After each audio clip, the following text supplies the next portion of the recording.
Last year, Allen County saw a 16% spike in the number of opioid-related overdose deaths. Because of those staggering numbers, the health department held a meeting this week to address gaps in treatment options for people battling addiction. News Channel 15's Holly Campbell met with the health commissioner and joins us now with what's in the works. Well, treating addiction requires combination therapy from counseling to, in some cases, medical treatment.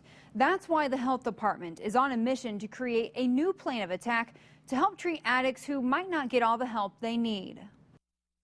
The opiate crisis is probably one of the biggest public health issues I've seen in 15 years, and it's not going to go away. When Health Commissioner Dr. Deb McMahon started getting calls from families about addiction treatment options for their loved ones, she called a meeting.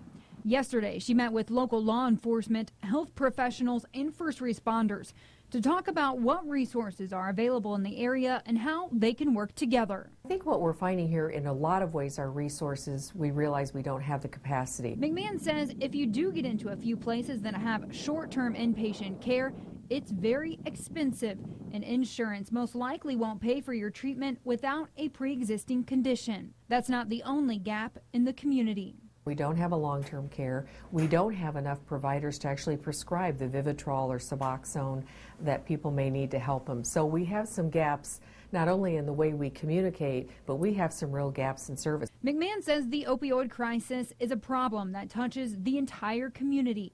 That's why everyone needs to come together to streamline a treatment program. There's no one entity that can handle this. There's no one entity that can say, well, this is a public health issue or this is a law enforcement issue.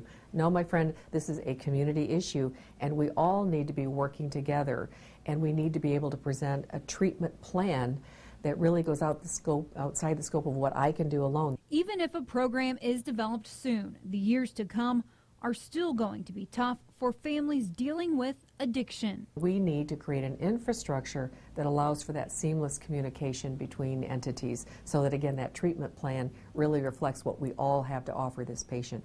I think if we don't do that, that's what I want to see. If we don't do that, I'm not sure where we're going to find ourselves even in 5 years.